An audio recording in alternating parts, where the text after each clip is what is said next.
In today's video, I'm going to show you how to repair a sagging roof lining on a Volkswagen Golf. This is going to be the same type of setup that's what's involved in a Volkswagen Tiguan as well. Very similar type of cars, and the process is very similar. And I'll also link a few videos on the recovery stage and also the reinstall stage. But for now, we're just going to get this headlining out the car, and I'll show you how to do that. I'll make a start by checking the lights on the roof just to make sure that they're all working correctly, or if they're not, at least we know that the ones that are not working, and we can maybe see what we can do from behind once the headlining's out. Maybe there's a globe blown or wiring issue. And then we'll make a start by taking off the grab handles. You'll want to just use a little flathead just to pop off that little plastic tab to get access to a couple of screws. I'm using a T20 screwdriver, so it's a Torx head screw bit. And you just want to take off those 2 grab handles, or 4 grab handles all up on this car.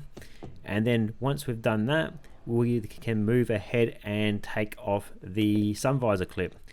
So with the sun visor clip, I'm just going to use like a little upholstery skewer just to pop off the little flap on the sun visor clip itself, because it does get quite tight there. So I use a upholstery skewer instead of the flathead, just so I don't damage any of the plastics. And yeah, you just want to take that one off. And then after that step, we're going to move on to taking the sunglasses console all apart and just deassemble that whole unit. So you just get behind there with a flathead screwdriver or even a plastic trim removal tool. You just pop down those 2 little tongues, those little plastic tongues there, and then slide the whole shelf out. With those units as well, if the sunglasses little lid doesn't shut, it keeps opening up, you can modify the little spring inside the mechanism itself just to make sure that it shuts properly, because they can get quite just used over time, and they just get quite loose and they don't shut always. Sometimes they will just pop back open. This little plastic unit that we're taking off now, just get behind it and just slightly lever it off. They got some really fragile little plastic clips on them, so you just be super gentle with that, because they're exposed to a lot of heat in the car and they're going to be very brittle anyway. And then you can take off this second piece as well, and same thing, just get behind it, super gentle. And yeah, it's just held in by a few little clips as well. I believe I didn't need to take off that piece, because I can get access to the screws anyway without that piece being staying on. So because there's those 2 screws just at the front there, they weren't at the back, so I could have left that piece on, to be honest. And yeah, same thing, they're just held in by those T20 as well. We're mainly using a T20 Torx screwdriver for the majority of this job. So loosen those 2 silver screws, and just take off all your little connector clips behind there gently.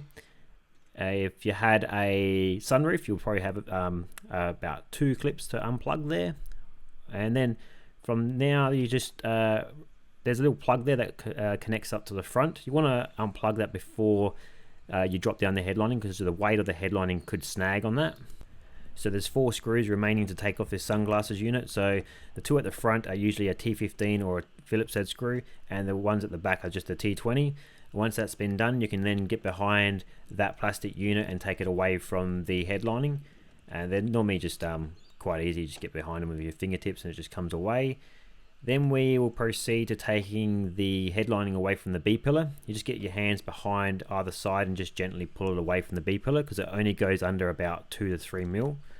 And come out the car, go to the back section, remove that rear panel.